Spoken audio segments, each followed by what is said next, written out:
ایک دن میں کالج سے واپس آ رہی تھی کہ رستے میں دو لڑکوں نے مجھے اغوا کر لیا اور میری عزت لوٹ لی۔ میں روتی ہوئی گھر واپس آ گئی، لیکن میں نے کسی کو نہ بتایا۔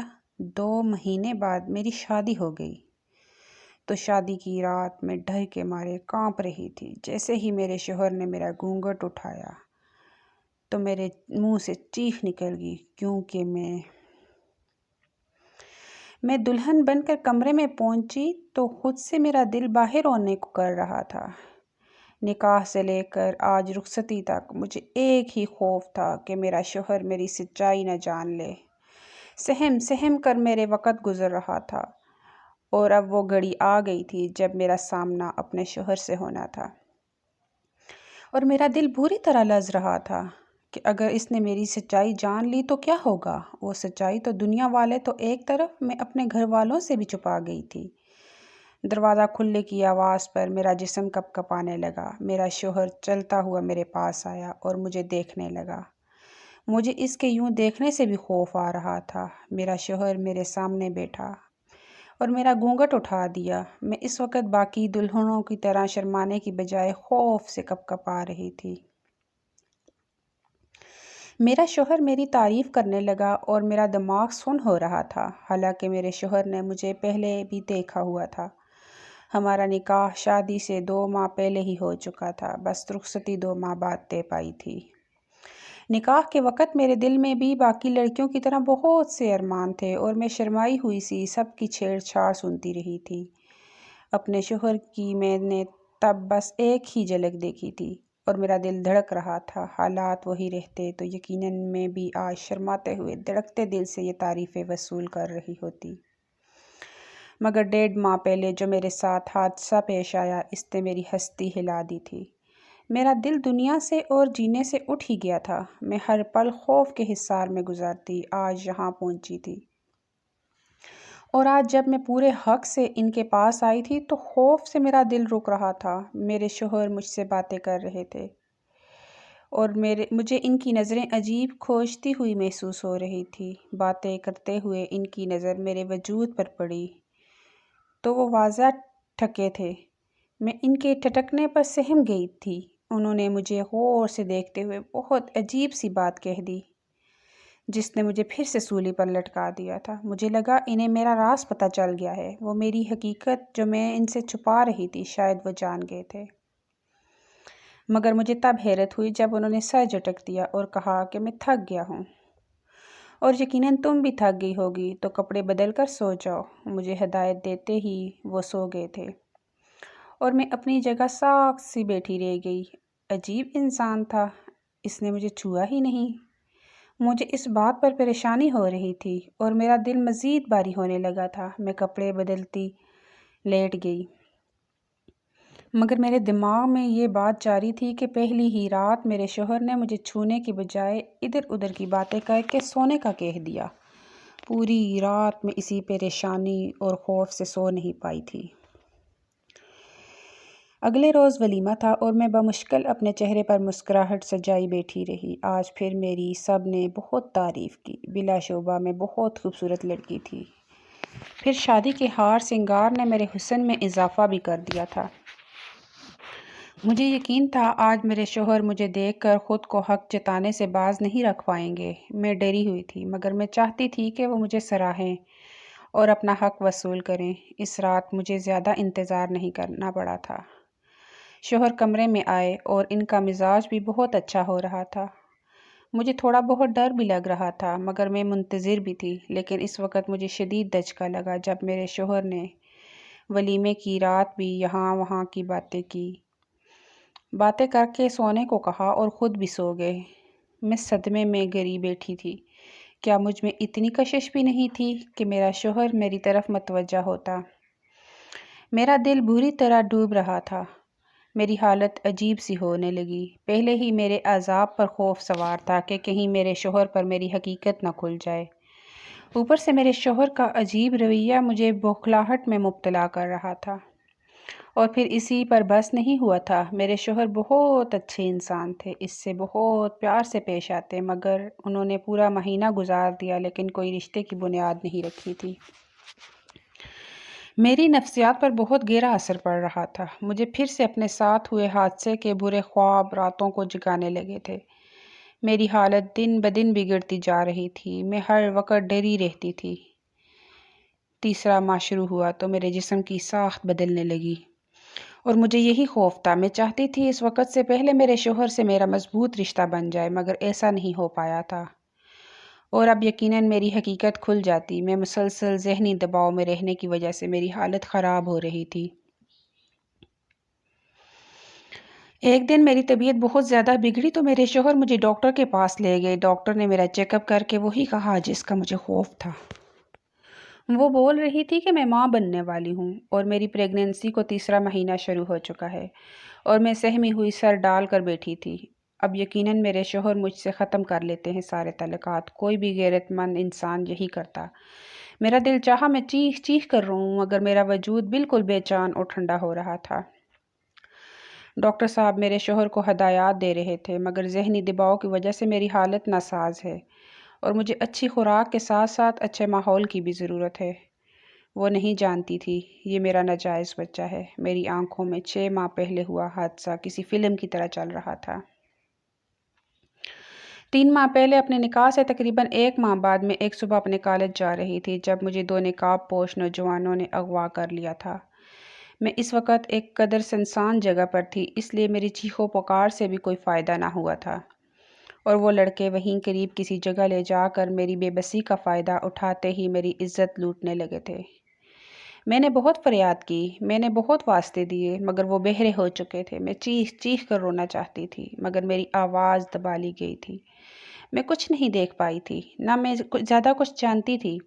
مجھے بس اتنا یاد تھا کہ ایک لڑکا جس نے میرے ساتھ زیادتی کی تھی، اس کے پورے چہرے پر عجیب سی شکل کا سیاہ ماسک چڑھا ہوا تھا، اور سیاہ شرٹ پر بھی عجیب سا کچھ لکھا ہوا تھا، مگر یہ ثبوت انہیں بعد میں تلاش کرنے کے لیے ناکافی تھے۔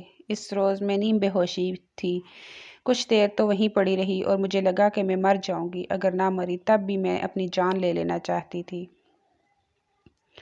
کچھ دیر کے بعد ان نقاب پوش لڑکوں نے مجھے اسی جگہ پر جا کر چھوڑ دیا جہاں سے وہ مجھے لے کر گئے تھے۔ میں خود کو سنبھالتی روتی دھوتی گھر پہنچی تو چھوٹی بہن کے علاوہ کوئی نہیں تھا۔ میں اپنے کمرے میں جا کر بند ہو گئی اور پھوٹ پھوٹ کر رونے لگی۔ مجھے غم اور پریشانی سے بخار ہو گیا تھا۔ راتوں کو میں ڈر جاتی ہوں اور مجھے خواب میں وہ نقاب پوش نظر آنے لگتی تھی۔ چیخیں دبا کر سسکتی تڑپتی آنکھوں میں رات کاٹ دیتی، مگر کبھی کسی کو بتانے کی ہمت نہیں کر پائی تھی۔ گھر والے میرے خیال رکھتے تھے اور ایک ہفتہ بخار نے میرے چہرے کی رونق چھین لی تھی، پھر آہستہ آہستہ میں سنبھلنے لگی۔ مگر اس سب میں وہ قصہ دب گیا جو میرے ساتھ ہوا تھا۔ آہستہ آہستہ میں اس تکلیف دہ وقت سے نکلنے لگی اور میرا ان سیاہ خوابوں کا سلسلہ بھی بند ہو گیا۔ میں نے گھر والوں سے وہ بات چھپا لی تھی اور خود کو سنبھال لیا، مگر کچھ وقت مزید گزرا تو مجھے خود میں کچھ تبدیلی سی محسوس ہونے لگی۔ اکثر میرا سر چکرانے لگتا اور مجھے ابکائیاں آنے لگتی تھی۔ میں خوف زدہ ہو گئی۔ مجھے ڈر تھا کہ یہ سب اس روز ہوئے حادثے کا نتیجہ نہ ہو۔ میں چپ چاپ کالج سے لیڈی ڈاکٹر کے پاس چیک اپ کروا کر میں نے شدت سے دعا کی کہ ایسا نہ ہو جو مجھے خوف ہے، مگر شاید اللہ کو یہی منظور تھا، اور میری رپورٹ کے مطابق یہی آیا کہ میں حاملہ ہوں۔ میں بہت روئی اور اللہ سے گلے کیے کہ میرے ساتھ ہی ایسا کیوں ہوا۔ اب میں کہاں جاتی اور کیسے اپنی حالت کا ذمہ دار ٹھہراتی؟ میری بے گناہی اور پاکیزگی کا کون گواہ بنتا؟ میں جانتی تھی مجھے ہی گنہگار سمجھا جاتا۔ گھر آ کر میں گم سم سی رہنے لگی۔ گھر میں امی ابو دونوں جاب کرتے تھے اور چھوٹی بہن نہ سمجھ تھی، اس لیے میری حالت کو بیماری کا تصور کر لیا گیا۔ میری ذہنی حالت ابتر ہوتی جا رہی تھی۔ پھر شادی کا شور اٹھا تو میں سہم سی گئی تھی۔ کیا میرا شوہر مجھ پر یقین کرتا؟ کبھی نہیں۔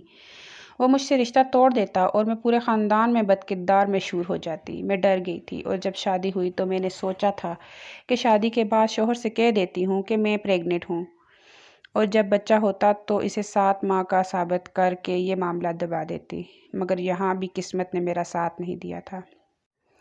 اور میرے عجیب شوہر مجھ سے محبت کے دعوے کر کے، میرا اتنا خیال کر کے بھی مجھ سے فاصلہ بنا رہے تھے۔ اور اب ڈاکٹر نے تو حقیقت کھول دی تھی۔ اب میں جان گئی تھی کہ گھر جا کر میرا شوہر مجھے برا بھلا کہے گا اور بدکرداری کا الزام لگا کر مجھے طلاق دے دے گا۔ ان 3-4 ماہ کی ذہنی تھکاوٹ نے مجھے اتنا نڈال کر دیا تھا کہ میں نے ذہنی طور پر خود کو ہر الزام اور طلاق کے لیے بھی تیار کر لیا تھا۔ ہم گھر پہنچے تو میرے شوہر مجھے کمرے میں لے گئے۔ میں خود کو شور شرابہ کے لیے تیار کر رہی تھی، مگر میری حیرت کی انتہا نہ رہی جب دوپہر سے شام اور شام سے رات ہو گئی۔ مگر مجھے میرے شوہر نے کچھ نہیں کہا، بلکہ وہ مجھے آرام کی تاکید کرنے لگے۔ مجھے لگ رہا تھا میں کوئی خواب دیکھ رہی ہوں۔ آخر کون مرد اتنا ظرف والا ہو سکتا ہے؟ وہ اپنی اس بیوی کی پریگننسی کا سن چکے تھے جس کو انہوں نے چھوا تک نہیں تھا، پھر بھی وہ پرسکون تھے۔ ایسا کہاں ممکن تھا؟ میں حیران تو خود تھی۔ مجھے ان کے ضعف پر رشک کھانے لگا اور میرے دل میں مزید ان کی محبت گرفتار ہونے لگی۔ مجھے یقین ہونے لگا کہ جس محبت کے وہ دعوے کرتے تھے شاید وہ سچی تھی۔ وقت گزرتا جا رہا تھا اور وہ میرا ہر طرح سے خیال رکھنے لگے تھے۔ میرے لیے پھل لاتے، دودھ بھی اپنے ہاتھ سے پلاتے۔ میں ان سب کو ان کی محبت سمجھتی رہی، مگر پھر بھی کبھی کبھی مجھے ان پر شدید حیرت ہوتی تھی۔ ان کی احتیاط اور اتنا خیال رکھنے پر مجھے دوبارہ کوئی مسئلہ نہیں ہوا تھا اور میں نے پریگننسی کا سارا وقت سکون سے گزارا تھا۔ اور پھر میں نے شادی کے 7 ماہ بعد ایک صحت مند بچے کو جنم دیا۔ مجھے اس بچے کی قسمت پر بھی افسوس ہو رہا تھا جو ناجائز بچہ تھا، اور اس کی قسمت میں شاید باپ کی محبت نہیں تھی۔ سچ تو یہ تھا کہ مجھے بھی اس بچے سے زیادہ محبت یا لگاؤ محسوس نہیں ہو رہا تھا، مگر میرے عجیب و غریب شوہر نے یہاں بھی مجھے غلط ثابت کیا تھا اور اس بچے کو جس کے باپ کا کچھ پتہ تک نہیں تھا اتنا پیار اور محبت دی کہ میں ساکت رہ گئی۔ اس بچے کی ضرورت کا ہر سامان گھر میں پہلے سے موجود تھا اور میں ماں ہو کر اکثر لاپرواہی کر جاتی تھی، مگر وہ اس کا ہر وقت خیال رکھتے تھے، پیار دیتے، ذرا سا روتا تو تڑپ اٹھتے تھے۔ میں حیرت زدہ سی ان کی محبت دیکھ رہی تھی۔ خوشی کی بجائے میں عجیب دباؤ سا محسوس کرنے لگی۔ آخر کوئی اتنا اچھا اور بہترین کیسے ہو سکتا ہے؟ مجھے لگا بس اس میں انسانیت بہت زیادہ تھی، اور شاید وہ ساری محبت جو مجھے دی گئی تھی وہ بھی انسانیت کے ناطے تھی۔ میں ان کی محبت اس بچے کے ساتھ دیکھ دیکھ کر پاگل ہونے لگی تھی۔ وہ بچہ کبھی دودھ دیر سے ملنے پر رو دیتا تو وہ مجھ سے ناراض ہونے لگتے تھے اور اسے اٹھا کر پیار کرتے، بہلاتے اور چپ کرواتے تھے۔ میرا ضبط جواب دے رہا تھا، اور جب یہی سلسلہ کچھ ماہ مزید چلا تو میری برداشت ختم ہو گئی اور میں ایک روز اپنے شوہر سے لڑ پڑی۔ میں نے ان سے کہا کہ وہ اتنے اعلیٰ ظرف کیوں ہیں؟ مجھ سے کبھی سوال کیوں نہیں کیا؟ وہ پہلے مجھے اور پھر میرے ناجائز بچے کو اتنا پیار کیسے دیتے رہے؟ میں چیخ پڑی تھی۔ مجھے ان کا خیال رکھنا اور ہمیں پیار دینا الجھا رہا تھا۔ میرے لڑنے پر وہ خاموش نظروں سے مجھے دیکھنے لگے، مگر مجھے جواب نہیں دیا۔ تو پہلے روز انہوں نے میرے بھرے بھرے جسم کو دیکھ کر حیرت کا اظہار کیا تھا۔ میں نے ان کی حیرت دیکھ کر تب بہانہ بنا دیا تھا کہ میں شادی کے دنوں میں بیٹھ کر کھانے لگی ہوں، اس لیے موٹی ہو رہی ہوں۔ حالانکہ مجھے تب ان کی نظروں اور عجیب سوال پر حیرت ہوئی تھی۔ تب میرے حمل کو بس دوسرا ماہ تھا اور مجھ میں اتنی تبدیلی نہیں آئی تھی کہ کوئی پہچان سکتا۔ میں رو رہی تھی۔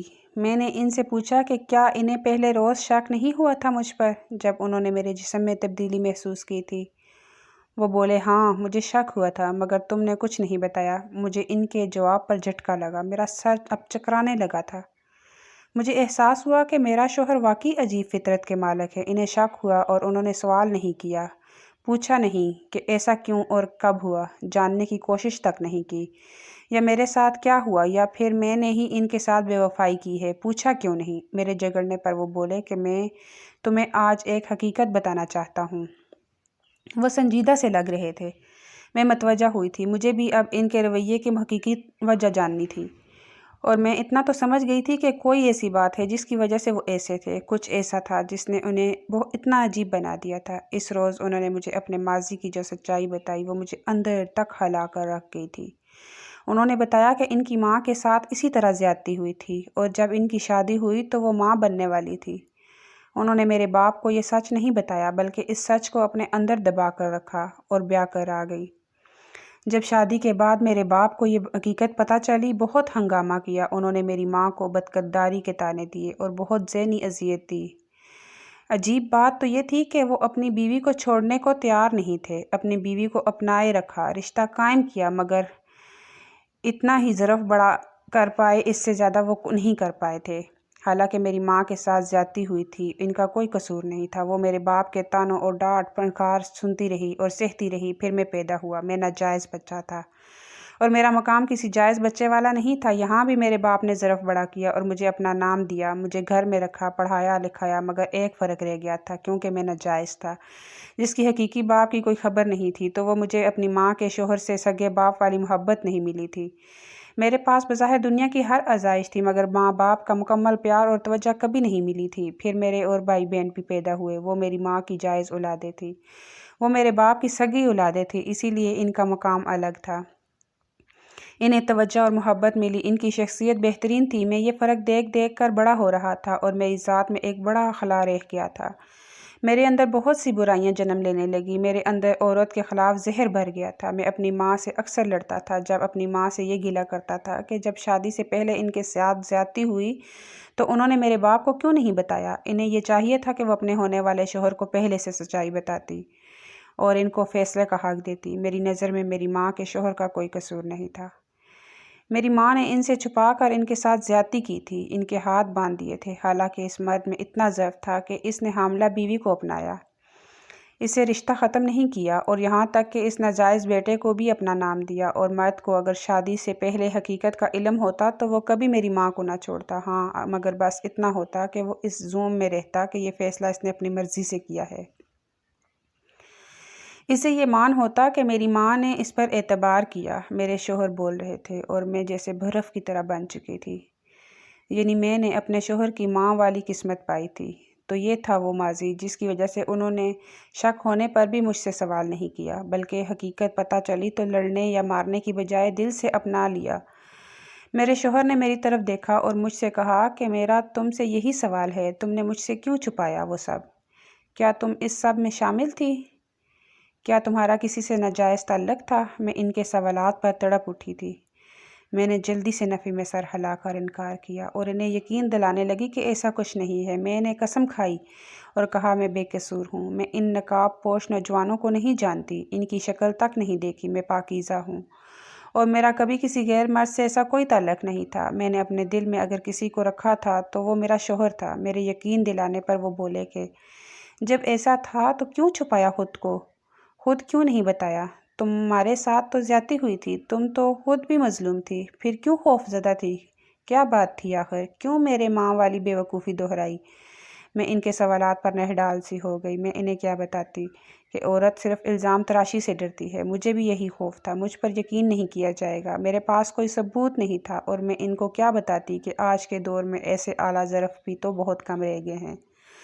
لوگ تو ایک چھوٹے الزام پر رشتے توڑ دیتے ہیں، پھر میں تو خود پر وہ سب جھیل چکی تھی۔ میں نے ان کی ضد پر انہیں کہا کہ مجھے کیا خبر تھی مجھ پر یقین کریں گے یا نہیں، کاش وہ تب سوال کر لیتے تو میں خود بتا دیتی، سب میں کچھ بھی نہ چھپاتی۔ مجھے اندازہ ہوتا کہ میرا شوہر اتنا ضعف والا ہے تو میں اتنی ذہنی اذیت کیوں اٹھاتی۔